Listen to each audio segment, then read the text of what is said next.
ભારત માતા કી જય। હું પીટી જાડેજા, આંતરરાષ્ટ્રીય પ્રમુખ રાજપૂત યુવા સંઘ। ગઈકાલે અમારી રાત્રે 12 થી 2 સીએમ સાહેબ, પાટીલ સાહેબ અને સંઘવી સાહેબ ગૃહમંત્રી અમને ગઈકાલે બોલાવેલા હતા અને વાત કરવા માટે એમને કહ્યું કે ભાઈ આ સમાધાન છે અને 2-3 વાર માફી માગી છે તો તમે એને માફ ન કરી શકો। પછી ઘણી બધી ચર્ચાઓ થઈ બધી કે ફરીવાર હજી પણ માફી માગી લે, તમારા જાહેર મંચ ઉપર તમારા સમાજનું સંમેલન બોલાવો એમાં માફી માગી લે।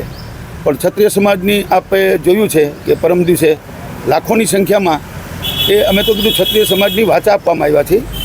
અત્યારે અમે જો એવો સંદેશો કદાચ આપીએ ને તો અમારી છાપ ગદ્દાર માણસ તરીકે પડે। એ ગદ્દારી તો અમે કરી ન શકીએ સમાજ સાથે, કારણ કે અમે સમાજના સેવક છીએ અને હું 40 વર્ષથી સમાજની સેવા કરું છું। નો પોલિટિક્સ, કોઈ રાજકારણમાં છું નહીં, જવાનો નથી અને મારો કોઈ પક્ષ નથી। સામાજિક પક્ષ એ જ મારો પક્ષ છે। ગઈકાલે અમે ગોર કમિટીના 25 સભ્યો, કરણી સેના વગેરે વગેરે બધા ત્યાં હાજર હતા। ગઈકાલે અમદાવાદ ત્યાં બધા મીડિયામાં રાત્રે 3 વાગે જાણ પણ કરેલી છે, મીડિયા પણ ત્યાં બધા હાજર હતા।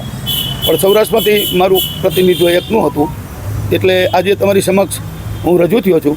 અને ત્યાં મિટિંગમાં એક જ વાતને એક જ અવાજ હતો કે એમની ઉમેદવારી રદ થાય, કાં તમે પાછી ખેંચાવો કાં પોતે પરસોત્તમભાઈ પોતે એની ઉમેદવારી પાછી ખેંચી લે। આ સિવાય બીજી અમારી કોઈ માંગ નથી અને આ સિવાય અમારી બીજી કોઈ વાત નથી। પીટી સરકારે જે રીતના આપની સાથે વાત કરી કે તમે સંમેલન બોલાવો ત્યાં માફી માંગી, પહેલા વિવાદ એવો હતો કે ગોંડલમાંથી માફી માંગી, હવે એવી વાત છે કે તમે કયો ત્યાં આવીને માફી, પછી કોઈ ઇસ્યુ કાંઈ શું કહેશો? ના, ઇસ્યુમાં તો એવું છે કે જો સરકારે 9 પ્રતિનિધિ ક્ષત્રિય સમાજના મંત્રીઓ, પૂર્વ મંત્રીઓ, ધારાસભ્યો એ બધાને 15 દિવસ પહેલાં મોકલ્યા હતા। પછી સરકારે 12 મંત્રીઓ, ધારાસભ્યો એમને બોલાયા હતા, ત્યારે પણ એ જ વાત હતી। બધા મંત્રીઓ જ્યારે મળવા આવ્યા ત્યારે એ જ વાત હતી। પછી જે સમાજનો ઉશ્કેરાટ છે સ્વયંભૂત છે કે મારા કહેવાથી પણ સમાજ માની જાય એવું પણ નથી। હું સમાજને આદેશ પણ ન કરી શકું, કારણ કે સમાજ મારો ભગવાન છે અને ભગવાનથી વિશેષ હું ન જઈ શકું। હું મહાદેવનો પરમ ભક્ત છું। મહાદેવની સાનિધ્યમાં હું તમને મહાદેવના સોગંદ ખાઈને કહું છું કે હું સમાજ સાથે કોઈ દિવસ વિશ્વાસઘાત ન કરું। અત્યારે આમ જુઓ તો 22 કરોડ ક્ષત્રિયો ભારતમાં છે, પણ હું તમને 75 લાખની જ વાત કરું છું કે જેને મારા ઉપર વિશ્વાસ ને ભરોસો મૂક્યો છે સંકલન સમિતિ ઉપર અને મારા ઉપર। જ્યારે અમે ગઈકાલે ગયા તે જાતની ટિપ્પણીઓ થતી હતી ત્યારે પણ મેં એમ કીધું હતું અને મેં અવારનવાર કીધેલું છે કે જેનો બાપ એક એની વાત એક તો વાત ન ફરે। એ સમાજનો સૂર છે, મારો નથી। જો સમાજને અનુકૂળ લાગે અને સમાજ એમ કહે ભાઈ કોર કમિટી જે કંઈ નક્કી કરે એ અમને માન્ય છે, પણ આ તો નહીં જ કરવાનું। એવા કાલ અસંખ્ય મેસેજ આવ્યા, જ્યારે અમને ખબર નહોતી કે અમારે ત્યાં જવાનું છે। અમને તો મોડી સાંજે ખબર પડી। હું તો 5 વાગે રાજકોટ હતો, 9:30 10 પહોંચ્યો, 12 12:30 મિટિંગ થઈ મંત્રી સાહેબ, ગૃહમંત્રી સાહેબ સાથે, સીએમ સાહેબ સાથે અને પાટીલ સાહેબ સાથે। પાટીલ સાહેબે વાત કરી, ગૃહમંત્રી સાહેબે વાત કરી, અમે પણ અમને સાંભળ્યા, એને અમે સાંભળ્યા। અમારો કમિટીનો જે સવાલનો જવાબ હતો એ રાજપૂત સમાજનો સમગ્ર ઘર ઘર સુધી જે આપ જુઓ છો કે રોષ ફાટી નીકળ્યો છે એ પાછો વળે એમ નથી। એટલે એ બધાની એક જ માંગ છે કે માફી નહીં, એની ઉમેદવારી કેન્સલ થાય કે પોતે જાતે ઉમેદવારી ખેંચે। આ સિવાય ક્ષત્રિય સમાજનો જે અવાજ છે એ અવાજ અમે લઈ અને સીએમ સાહેબ પાસે, ગૃહમંત્રી સાહેબ અને પાટીલ સાહેબ પાસે ગયા હતા અને એ જ વાત રજૂ કરી। પીટી અત્યારે હવે પરસોત્તમ રૂપાલા કલેક્ટર કચેરીએ પહોંચી ચૂક્યા છે અને પોતાનું નામાંકન પણ ભર્યું। આ નામાંકન ભરી ગયા છે, એને ભરવાનું છે, એટલે અમે કોઈ એવો કાર્યક્રમ નહોતો રાખ્યો। અમે સંમેલનમાં એવું કીધું હતું, અમારે સંમેલન 16 તારીખે રાખવું હતું, પણ આ ફોર્મ ભરાતું હતું એટલે નક્કી કર્યું કે ફોર્મને દિવસ આટલી બધી સંખ્યા થાય અને કાયદોની વ્યવસ્થાની પરિસ્થિતિ બગડે એ જવાબદારી અમારી પણ છે। એટલે અમે શિસ્તબદ્ધ આ મહાસંમેલન કર્યું કે ઐતિહાસિક 75 વર્ષમાં પહેલું આ મહાસંમેલન હશે અને પ્રતિજ્ઞાઓ લેવડાવી છે। મા ભવાનીના સોગંદ પણ આપ્યા છે કે કાયદાની બહાર જવાનું નથી। પોલીસનો સહકાર છે અને સરકારનો પણ સહકાર છે। સહકારે પણ એક પણ પગલું એવું નથી ભર્યું કે જે ક્ષત્રિય સમાજની રેલીમાં આવતા માણસોને રોકવા કે સંમેલન ન કરવું કે મંજૂરી ન આપી આ સંમેલનને તોડી પાડવું, આ સંમેલનને ઉતારી પાડવું। કદાચ ઘણીવાર ચર્ચાઓ થતી હોય કે આની પાછળ કોઈ હશે, કે અમારી પાછળ કોઈ નથી। આગળ પણ સમાજ છે, પાછળ પણ સમાજ છે, ઉપર ભગવાન છે, નીચે ધરતી છે, એ અમે જાણીએ છીએ। અમે કોઈના હાથા નથી બન્યા, હથિયાર નથી બન્યા। માણસો જાત જાતની વાત કરતી હોય, આપણી સમક્ષ પણ એવી વાત આવતી હોય તો એ વાતને સમર્થન જરા પણ ના આપતા। જ્યારે પણ કાંઈ વાત સત્ય હશે ત્યારે હું તમારી સમક્ષ જરૂર આવીશ। પદ્મિનીબાઈએ કહ્યું હોય એ બરાબર છે, પણ એ કોર કમિટીએ નિર્ણય લેવાનો છે। સભા કરવાની, આગળ શું કરવાનું, શું પગલાં લેવાના, અત્યાર સુધીના પગલાં તો લીધા છે, જિલ્લે જિલ્લે સંમેલનો કર્યા છે, તાલુકે સંમેલન કર્યા છે, તાલુકે આવેદનપત્ર આપ્યા છે, ગામ્ય સુધી બેનરો માર્યા છે, બરાબર છે, ભાજપને નો એન્ટ્રીના બોર્ડ માર્યા છે. એ બધું જે કામ હતું એ અમારું પાર્ટ 1માં પૂરું થાય છે સંમેલન સુધી 14 તારીખે. હવે 15 ને 16 ફોર્મ ભરે છે. હવે 16 થી 19 ફોર્મ પાછું ન ખેંચે તો પછી આગળના કાર્યક્રમ આપવાના છે, નહીં તો આપવાનો કોઈ સવાલ જ નથી. પીટી તમે આ બેઠકને જી ના, ક્ષત્રિયોનો એક ધર્મ છે, ગુણધર્મ, કે જે જયપુરમાં પણ આપને ખ્યાલ હોય તો 9 લાખ ક્ષત્રિયો ભેગા થયા હતા અને એક પોલીસનો બંદોબસ્ત નહોતો માંગ્યો. જે ક્ષત્રિય યુવક સંઘે કાર્યક્રમ કર્યો હતો 75 વર્ષ પૂરા થયા ત્યારે, 1 વર્ષ પહેલાં જ. તો અહીંયા પણ આપણે જોયું કે 5 લાખની મેદની હતી છતાં એક નાનો એવો બનાવ નથી બન્યો. ટ્રાફિક જામ હતો, 5-5 કિલોમીટરથી માણસો આવી નહોતા શક્યા. કાર્યક્રમ પૂરો થયો ત્યારે પણ આપણે જોયું છે કે રોડ ઉપર કેટલી લાઈન હતી, નથી પહોંચી શક્યા. તો પણ રસ્તામાં કોઈ ઉશ્કેરાટ નહીં. સ્વયંભૂત માણસો એટલા આવ્યા છે, અમે કોઈ સગવડતા નથી આપી, અમે ઉપર છાયો નથી આપ્યો, અમે જમવાનું નથી આપ્યું, અમે પાણી પણ નથી આપ્યું એમ કે તો ચાલે. પાણીની વ્યવસ્થા બધી હતી પણ સ્વયંભૂત બધા પાણી સાથે લઈને આવ્યા હતા, ફૂડ પેકેટ લઈને સાથે આવ્યા હતા, બરાબર, જય યોગેશ્વરની જેમ. એટલે બધાની એક જ વાત અને એક જ હૈયાવરાળ હતી, બરાબર છે. અને અમારા ઉપર વિશ્વાસ મૂકીને અમને પાછા એમ કહે છે કે જોજો વિશ્વાસઘાત ન થાય. અમે વિશ્વાસઘાત ન કરીએ કે એટલે જ હું તમને કહું છું કે મહાદેવના સાનિધ્યમાં બેઠો છું, મહાદેવના સોગંદ ખાઈને કહી શકું, બરાબર, તો મહાદેવનો પરમ ભક્ત છું, બરાબર છે. એટલે સત્ય હશે એ જ આપની સમક્ષ હું વાત કરીશ. ગીતાબા જાડેજાનો પણ એક ઓડિયો વાયરલ થયો છે અને એમણે ગંભીર આક્ષેપ સંકલન સમિતિ ઉપર લગાવ્યો છે કે બહેનોની અસ્મિતા ઉપર વાત આવી છે ત્યારે સોદો કરવામાં આવે છે અને આ મુદ્દે રાજનીતિ કરવામાં આવે છે. જો તો કાલે સમાધાન થઈ ગયું હોત, રાજનીતિની વાત હોત તો રાજનીતિની વાત અમે કાલ માની લીધી હોત, સમાધાન થઈ ગયું હોત તોય તમારી સમક્ષ કહે કે સમાધાન થઈ ગયું. અને સમાધાન થઈ જાય અસ્તુ ન રહીએ તો હું તમારી સામે ન આવ્યો હોત. ગઈકાલે કોર કમિટી, બરાબર છે, સીએમ સાહેબના બંગલાની બહાર 50 પત્રકારો, બરાબર છે, બધા હાજર હતા. એની સમક્ષ નિવેદન આપ્યું છે ગઈકાલે.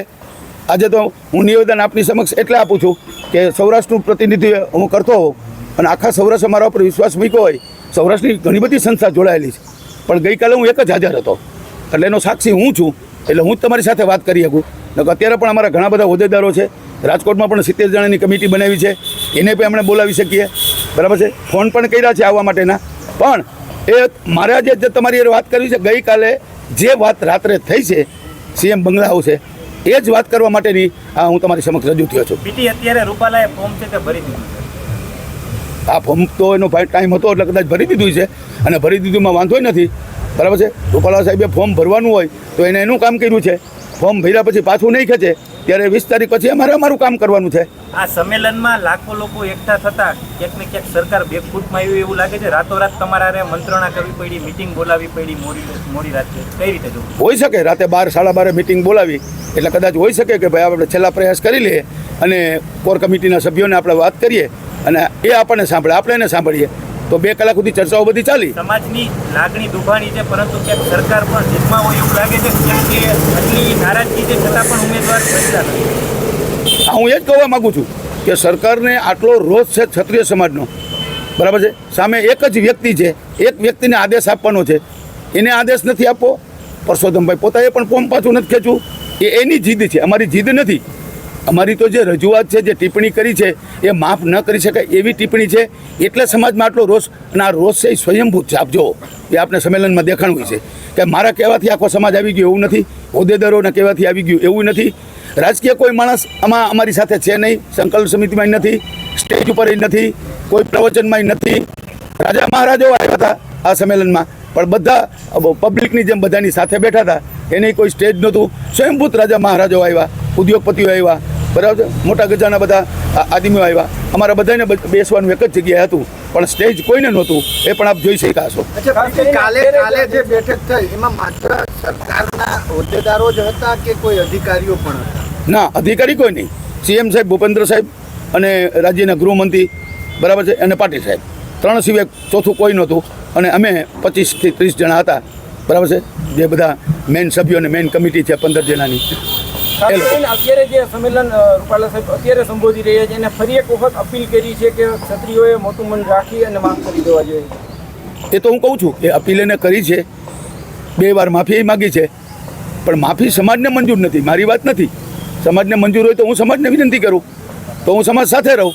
હું અત્યારે સમાજ સાથે છું કે ભાઈ માફી લઈ લેવી છે, સમાજની ઈચ્છા નથી કે ના એક જ વસ્તુ જોઈ એની ટિકિટ રદ થવી જોઈએ. એ રાજકોટમાં નહીં, ગુજરાતમાં ક્યાંય નહીં. પછી એને રાષ્ટ્રપતિ બનાવે તો વાંધો નથી, રાજ્યપાલ બનાવે તો વાંધો નથી, એમના પુત્રીને કે એના વાઇફને કદાચ ટિકિટ આપે તો પણ વાંધો નથી, કોઈ પણ પાટીદાર બેન દીકરીને આપે તો પણ વાંધો નથી. તો એને ચૂંટાવવાની જવાબદારી ભાજપની ને અમારી.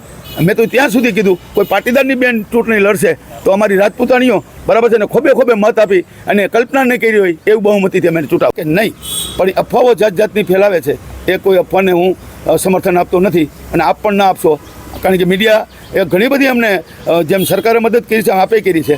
અમે ભાજપના વિરોધી નથી, અમે મોદી સાહેબને ભગવાનની જેમ માનીએ છીએ કે રાજા મહારાજાઓ રાજ કરતા એવું અત્યારે એક રાજા તરીકે રાજ કરે છે, દેશનો રાજા કહી શકાય. તો અમે કાલ પણ એ કીધું કે અમે મોદી સાહેબના ચાહક છીએ, અમે ભાજપ સાથે 80% ક્ષત્રિયો છીએ, અમારે ભાજપ સાથે નથી, કોઈ બે સમાજ વચ્ચે નથી, અમારે પાટીદાર નથી પણ અન્ય સમાજ સાથે નથી. 18 અલામ અમારી સાથે હતા. એ પરમદી આપે સંમેલનમાં જોયું હશે. હમણાં સભા હતી એમાં રૂપાલા એવું બોલ્યા છે કે ક્ષત્રિય સમાજ છે તેને સપોર્ટ કરશે. ના પણ એ તો વાત જ નથી આવતી ને. હું સમક્ષ તમારી છું એ આખા ક્ષત્રિય સમાજની વાચા આપું છું અને જો ક્ષત્રિય સમાજ એને મદદ કરશે દાખલા તરીકે તો એક નામ આપે કે ભાઈ ફલાણા ક્ષત્રિય સમાજના આગેવાન છે અથવા પ્રમુખ છે અથવા જિલ્લાના પ્રમુખ છે અથવા કોર કમિટીના છે એ મારી સાથે છે. આજે કઈ પાછી બેઠક મળવાની છે સરકાર સાથે? હાજી અત્યારે રૂપાલાજી ફોર્મ ભરવા જઈ રહ્યા છે જી. તો તમે કહ્યું હતું કે પાર્ટ 2 હવે અમારો રહેશે, તો એનો કાર્યક્રમ કયા પ્રકારનો રહેશે? ના પાર્ટ 2ની અમે જાહેરાત કરી જ છે કે પાર્ટ 1 અમારું સંમેલનમાં પૂરું થયું. જે કંઈ નીતિઓ ઘડવાની હતી 16 તારીખે ફોર્મ ભરે તો 19 તારીખે પાછું પણ ખેંચી શકાય. માનો કે 19 તારીખે પાછું ન ખેંચ્યું પછી પાર્ટ 2 એ 20 તારીખથી મિટિંગ કરી અને પછી અમલમાં મૂકશું. એટલે 20 તારીખે બેઠક મળશે, ક્યાં મળશે? ત્યાં અમદાવાદ ગોતા ખાતે એ કોર કમિટીની મળશે અને 92 સભ્યો છે એમની મિટિંગ મળશે અને ત્યારે દરેક રણનીતિ ઘડાશે શું કરવાનું આગળ. બરાબર છે, એ જે માર્ગદર્શન આપશે એ સમાજ સ્વીકારી લેશે. આજે કઈ સરકાર સાથે કોઈ બેઠક ખરી? પાછી વાત એવી પણ આવે છે કે ગઈકાલની જે બેઠક મળ્યા પછી જે કોઈ નિવેડો નથી આવ્યો, પરંતુ આજે બપોરે ફરીથી કંઈક બેઠક મળવાની વાત છે. ના ના ના ના, એ બિલકુલ જૂઠી વાત છે. જો આજે ફરીથી બેઠક મળવાની હોય તો હું અત્યારે અહીંયા હોવો જોઈએ. હું આજ સવારે અત્યારે 9 વાગે આવ્યો છું, રાત્રે 5 વાગે નીકળો છું. એવી કોઈ વાત જ નથી. છેલ્લો જવાબ આપીને અમે આવ્યા છીએ કે જો હવે સરકારને યોગ્ય લાગે બરાબર છે તો તમારે પરસોત્તમભાઈને સમજાવવાના છે. ક્ષત્રિય સમાજને તમારે સમજવાનું નથી. ક્ષત્રિય સમાજની એક માંગ છે તમારે સ્વીકારી લેવી જોઈએ. એક જ વ્યક્તિથી અને એક જ વ્યક્તિને તમે ન કહી શકો અને સમગ્ર ક્ષત્રિય સમાજનો રોષ છે બરાબર છે અને ભાજપને કેટલું નુકસાન જાય છે એ બધી વાત અમે કરી. તો તમે એક વ્યક્તિને કેમ ન સમજાવો? અને તમે ન સમજાવો તો તમે એમને એવું કહો પોતાની ઉમેદવારી પોતે જાતે ખેંચી લે, તમારું સન્માન રહે. અમે એવું નથી માનતા કે ભાજપ સરકાર પાછું ખેંચી લે ફોર્મ એનું. અને પરસોત્તમભાઈમાં જો ખરેખર ખેલેલી હોય તો આ પરિસ્થિતિમાં એને એમનું ફોર્મ પાછું ખેંચી લેવું જોઈએ કે મારા થકી ભાજપ એને માફી પણ એવી જ માગી છે કે ભાજપને નુકસાન જાતું હોય બરાબર છે તો હું માફી માગવા પણ તૈયાર છું. તો આજે પણ એ કહી શકે કે બે ક્ષત્રિય સમાજને બરાબર છે આટલો રોષ હોય અને ભાજપને મારા થકી નુકસાન હોય. કારણ કે આ નુકસાન તો અમે અત્યારે રાજ્યની બહાર નથી ગયા પણ 22 કરોડ ક્ષત્રિયો છે 16 જિલ્લામાં. એની અસર જો અમે બહાર નથી ગયા છતાં પણ રાજસ્થાનમાં એમપીમાંથી મહારાષ્ટ્રમાંથી સંમેલનમાં કેટલા આવ્યા એ પણ આપ જાણો છો. એટલે અમે રાષ્ટ્રવ્યાપી આંદોલન અત્યારે કર્યું પણ નથી. પણ જો આ માંગ નહીં સ્વીકારાય તો એ અમે જે રણનીતિ ઘડશું ત્યારે જે કંઈ વાત કરવાની હશે એ બધા પગલાં અમે ત્યારે ભરવાના છે એ અમે નક્કી કરશું. પાર્ટ 2 20 તારીખ પછી શરૂ. હા 20 તારીખ પછી. જી રાષ્ટ્રવ્યાપી હશે? ના, ગુજરાત રાષ્ટ્રવ્યાપી અમારું આંદોલન નથી અત્યારે રાષ્ટ્રવ્યાપી. માત્ર અમારું આંદોલન ગુજરાત પૂરતું નથી, માત્ર પરસોત્તમભાઈ રૂપાલા પૂરતું જ છે. એ સિવાય બીજી કોઈ માંગ જ નથી. અને આ માંગ છે અને ક્ષત્રિય સમાજની છે. ક્ષત્રિય સમાજના અમે પ્રતિનિધિ છીએ. એ અમે પ્રતિનિધિ તરીકે એની વાત રજૂ કરીએ છીએ. અમે સંસ્થાના હોદ્દેદારો છે, સમાજે અમારા પર વિશ્વાસ મૂક્યો છે એટલે અમારે એ વિશ્વાસ ત્યાં પહોંચાડવો એ અમારી ફરજ બને છે. 20 પહેલા કોઈ કાર્યક્રમ રહેશે? ના, 19 સુધી અમારો કોઈ કાર્યક્રમ નથી બરાબર છે. પણ 20 તારીખે ફોર્મ પાછું ન ખેંચે તો બધા કાર્યક્રમો નક્કી કરવાના છે. એમને પીટી પદ્મિનીભાઈ એવો આક્ષેપ કર્યો છે કે જે આ સંમેલન મળ્યું હતું તેમાં એક પણ પ્રકારની મુદ્દાની વાત નહોતી કરવામાં આવી. ક્યાંક ને ક્યાંક કોર કમિટી રહી એ ભાજપની બી ટીમ છે. નહીં, બિલકુલ નહીં. ભાજપની બી ટીમ નહીં, એ ટીમ નહીં, સી ટીમ હોય તો આ વાત સ્વીકારી લીધી હોત. એટલે એ પ્રશ્ન કરવાની જરૂર જ નથી. બી ટીમ મેં આપણે કીધું ને કે કોઈ પણ જાતની ચર્ચા થતી હોય, વાત થતી હોય એ વાતને સમર્થન તમારે પણ નહીં આપવાનું. અને હું જ્યારે સમર્થન કે કોર કમિટી જ્યારે સમર્થન આપે ત્યારે તમારે સમજવાનું કે આ વાત છે એ સત્ય છે બરાબર છે તો અમે તમારી સમક્ષ આવશું કે ભાઈ આ વાતને આ સમર્થન મળે છે. બાકી એવી કોઈ વાત નથી.